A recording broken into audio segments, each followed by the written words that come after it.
Amy Gradnik. I lead our strategic advisory solutions team at HIKE2, and I'm really excited to introduce you to Nadia. So will you tell us a little bit about yourself? Hi, thank you, Amy. I'm Nadia Louis-Hermez. I am the head of legal operations at Next Insurance. I've been in this role for almost 4 years now, but I started out at Next as the legal operations manager. Being the head of legal ops is a recent promotion, I would say about 2 months ago. So, congratulations! Thank you. And Next, we're a small business insurance carrier. We're based out of Palo Alto, California, so we're very local. And I was hired to build a legal ops function originally. You know, they called me and they said, you know, we need somebody to manage our CLM tool, and they had just purchased Ironclad at the time, and they didn't have anybody to implement it, so everything was kind of going a little haywire. So I came on board and started managing the CLM tool, and then from there I just started building the function, and you know, the rest is history. It's fantastic, thank you. We're going to talk a little bit today about why legal operations is so critical. And we're also going to talk about a little bit of globalization and how being in a business is compounded by compliance and regulatory needs across the globe. And Nadia is going to tell us a little bit about the transformation and evolution that her company is going through right now. So you told us a little bit about your career journey. Can you tell us what brought you into legal ops to begin with? So I would say legal ops kind of fell in my lap. I didn't even know it existed, but then I've been doing it for a while. And I think a lot of people who are in this space don't realize that they do perform the functions, the daily functions of legal operations. And so I started out at big law. I mean, that was where my journey started. Right after grad school, I thought I wanted to be a lawyer, but I didn't want to be a lawyer. I think Me too. Yeah, thank God. I think I saved myself lots of money there.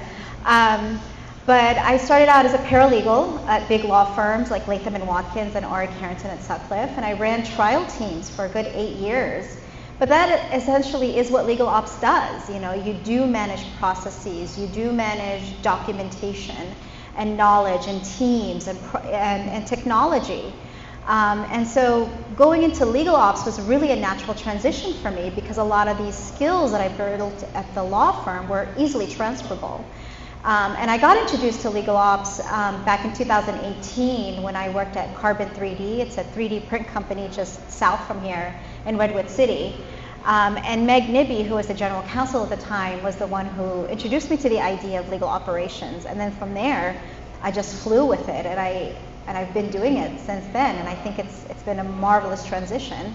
And as I mentioned, a lot of the skills that I've built over the years have been easily transferable. I think that's so important to focus on, especially for some of the talent that we might all be mentoring around. You don't need to know what you're going to do for the rest of your life, but being able to focus on it and build the skills and build the relationships is so incredibly important. 100%. And then you just take stock of yourself and say, okay, what am I really good at? You know, what are my strengths? For me, I realized that I'm good at document management. I'm very organized. I'm curious. There has to be a level of curiosity. You just always have to want to learn. I've been in startups pretty much since I came into legal operations. So being in the startup world, you just basically have to roll up your sleeves all the time and just do the work, essentially. So that's been what I've been doing. I feel like that's consulting as well. So you talked about coming into legal ops around 2018, and do you want me to flip the slide as well? I wanted to make sure. Okay, perfect. All right, and then I'm going to hand this to you. Sorry. Oh, no, go ahead. Technical issue. Yep. Play the music. Okay. I'm going to just hand that to you to put on the table, sure, so I don't have to hold it. Thank you. So tell me a little bit about some of the changes that you've seen within the legal ops space over the past, we'll just round up to 10 years. Yeah. So the slide, first of all, I just want to reference the slide right there. So this is the reference model slide from legalops.com. It's one of the legal ops organizations, kind of similar to Clock. The only difference with legalops.com is that it tends to gear more towards seasoned legal ops professionals, people who have been doing this for a while. The pyramid that you see to the left is pretty much the 15 practice areas that all legal ops professionals should be proficient in at some point in their careers.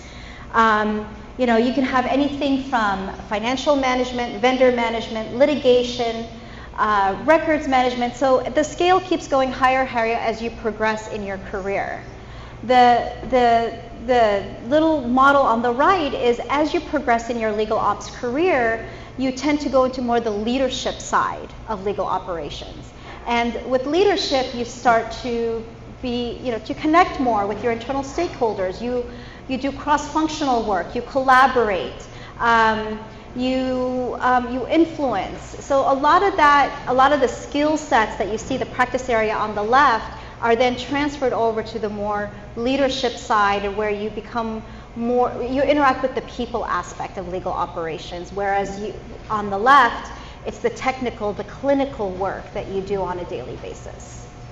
I also wanted to give kind of a definition of what legal ops management is. And again, this is according to legalops.com. Legal operations management is the oversight of an organization's delivery of legal services, focusing on the 15 practice areas that you see on the slide, which is necessary for the legal department to deliver these legal services with an eye for cost, efficiency, and for strategic partnership for the overall organization. That is the clinical definition of what legal ops management does. And then you're living and breathing those 15 practice areas. And it also depends on how big your organization is. I think I have one of my colleagues here, Mark, knows I probably do all 15 on a daily basis. I think it's a perfect way to start our conversation into the transition that you're currently living in as well. And you talked a little bit about going from being within what I would call a heavy operational role into more of a leadership role, and those different hats that you need to wear and the different skills that you need to be aware of, and how they can benefit you within an organization and driving impact and driving change. I'd love you to, what you can share with us around the larger transition that you're living through right now, and as you mentioned, being in a startup, but now moving into more of a global enterprise. Yep. So Next Insurance was recently acquired in July 1st by Munich Re. So it's a far bigger conglomerate. We literally went from a tiny startup in Palo Alto to now being part of a multi-international corporation. We're still going through the transition phase right now, but legal has been at the forefront, at the center of the merger as well as the transition phase between the two companies. And with startup world, everything is ad hoc, everything is reactive, everything was due yesterday. But when you transition to a bigger corporation, things are more process. You take your time. There's a method to it. There are policies to enforce. And that's currently what we're experiencing right now. Legal is at the forefront of enforcing several policies that are being dictated by Munich Re and Ergo. Instead of being reactive, now we are developing these very slow processes, and we're thinking, okay, how are we going to roll this out to the bigger organization? What tools can we have? How are we going to do the training to our employees? How's the board going to react to this? So all these questions we're asking ourselves. And I work very, very closely with my general counsel, who, by the way, when you're in legal operations, that is your biggest champion, is your general counsel, because she or he is your voice to the C-suite. They're your ally. They will listen to you, and they will take your opinions and your voices up the chain. So as you think about being in this larger organization now and having these different requirements on you and your team, how do you think through approaching a rollout into your organization that needs to be focused on these different regulatory and compliance policies? Yeah. And what do you think is going to make you successful? Yeah, that's a really good question. So whenever you want to roll out any policy, what you do is you sit down and you assess the risk. That is the number one step you do. It's like, what is the risk that I'm seeing here, and how is this going to affect my internal stakeholders? You also don't want to disrupt the business. That is the last thing you ever want to do. So you want to roll out a policy without creating too much wave. So one of the things, for example, one of the things you could do is say, okay, legal is not going to review contracts $50,000 or less. Those contracts are low threshold contracts, for example. We don't need to look at them. We can do like a click to accept, for example. Because the idea is you never want to slow down the business to the point where you have everybody coming to legal. So you can create a tier or hierarchy and say, all right, anything over $50,000 legal will look at. In a similar vein, you can build that into your CLM tool. And you could create automation, you can create triggers that will allow you to bake in those policies. And we've already done that at Next. In Ironclad, we've already baked in our corporate signatory policy. So everything is automated. It will read the contract value. You have triggers based on department and teams, and the system will automatically route it for you.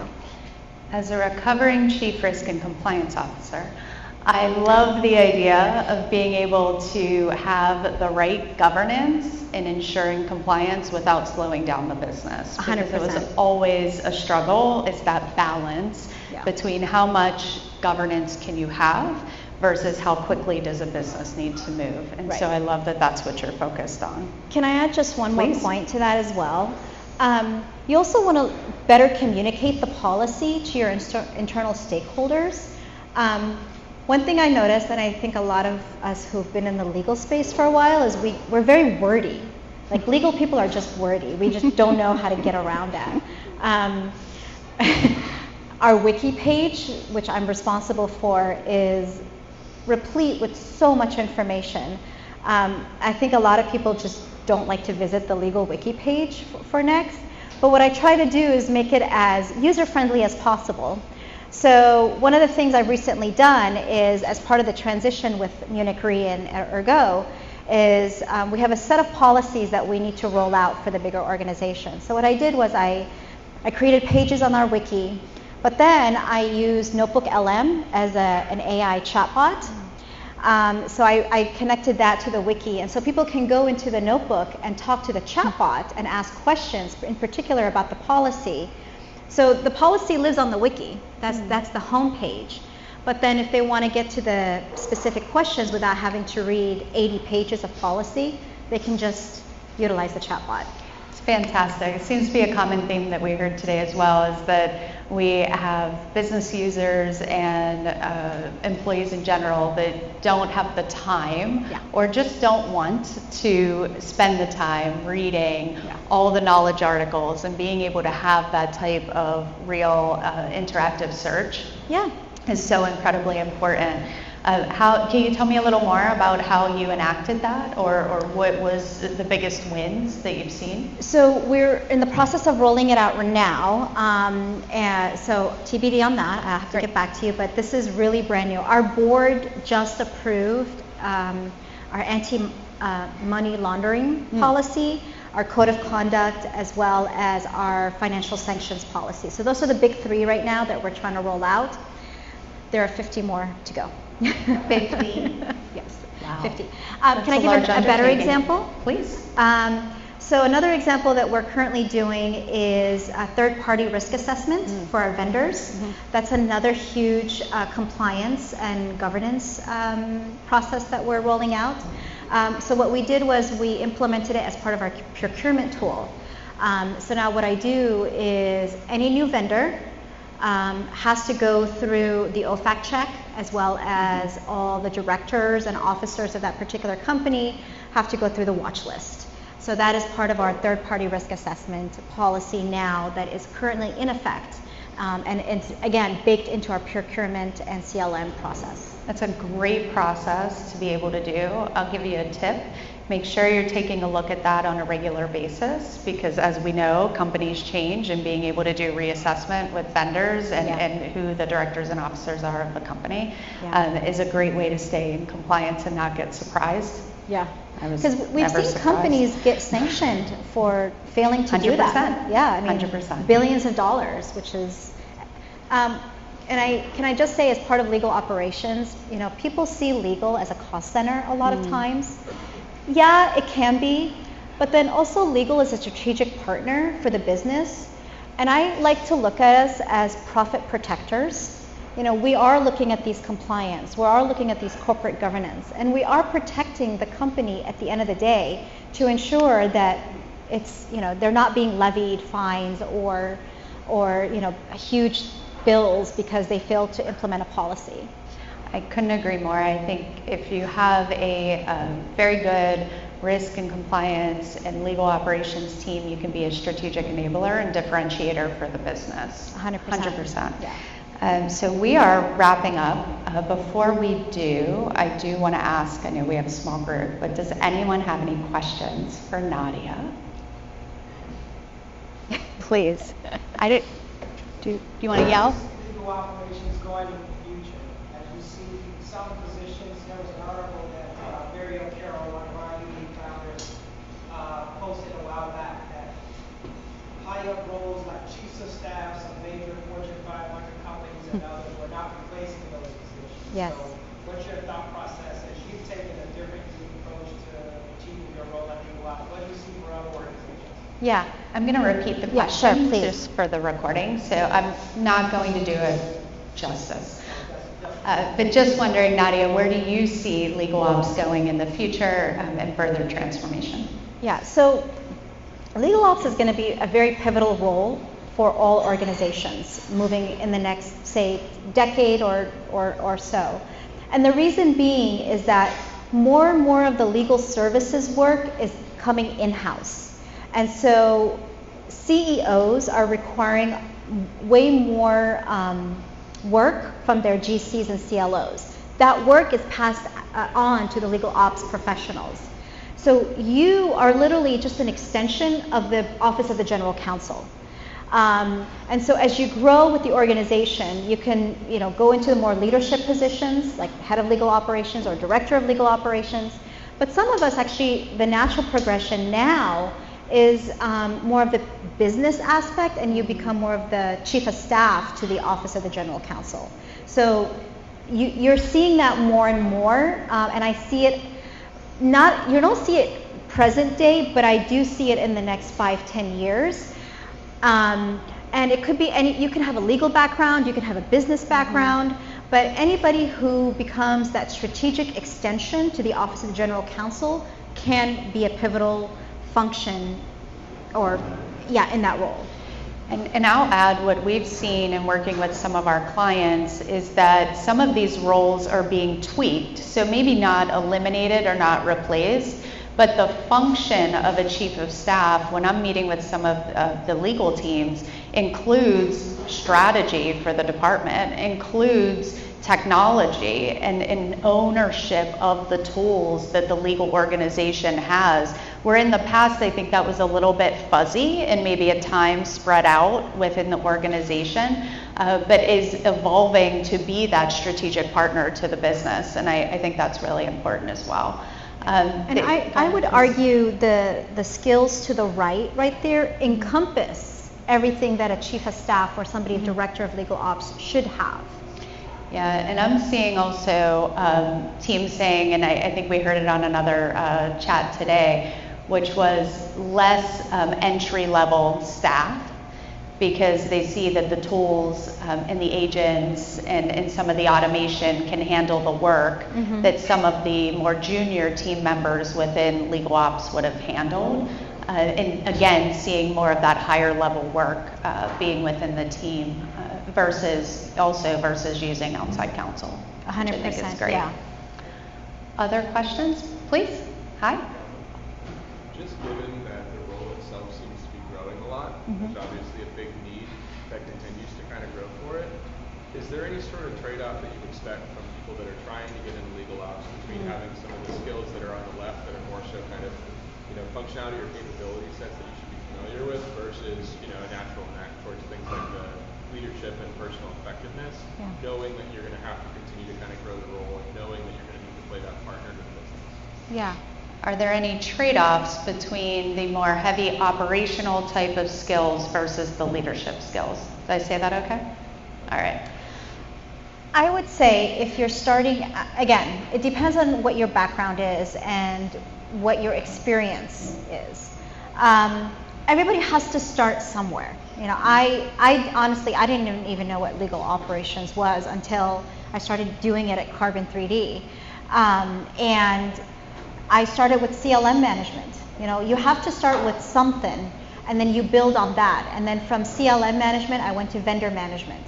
And then our billing guidelines and enforcing outside counsel spending, document management, and becoming that central nucleus or the front door to the legal team. So I started out at a basic level, and then I just started building over the years. And then only with Next, I was able to explore that leadership aspect. Does that kind of answer your question? Okay. Thank you. Yes, please. Well, first of all, I think it's quite impressive that you fit and are proficient in all 15. So kudos to you. Thank you for the model. I haven't really heard it explained quite that way, although I've seen it a couple of times. My question is, a little bit around the role, again, of legal operations, but with respect of governance and the role of governance. You're sort of the rollout policies. You've got 50 to go. Obviously, you've got something in mind as far as how you're going to manage the data governance, the content, knowledge governance, Yeah. the pristine quality of that information on a regular basis, right? So, in a prior session, we talked about governance of data. We talked about governance of AI. Yeah. So, I'd love to hear your perspective of a governance role or function as part of legal operations, potentially? Yeah. So what is the role of governance in relation to I didn't say that right. I'm going to start again. Where does governance fit in within a legal operations team around governance specifically of a company's data or AI policies or AI governance? Or your role change? Or yes, how does this evolve, right? So legal operations, you're basically working with everybody on the legal team. That is something that it's not just one avenue or one particular skill set that you're working with. So for example, when it comes to data and data collection, we're working closely with our GRC and cybersecurity teams to ensure that we're collecting and managing and processing data accordingly. One thing that we are doing is templatizing our DPAs. So that way, and again, using Ironclad as our CLM tool, there is a question that we require all our users to tick off. Are we sharing data with the counterparty? What kind of data are we sharing? Once they tick off that question, it automatically triggers the DPA. So when you start templatizing stuff like that, it moves the process along, and then it triggers the right approvers to be added into the path of the document review.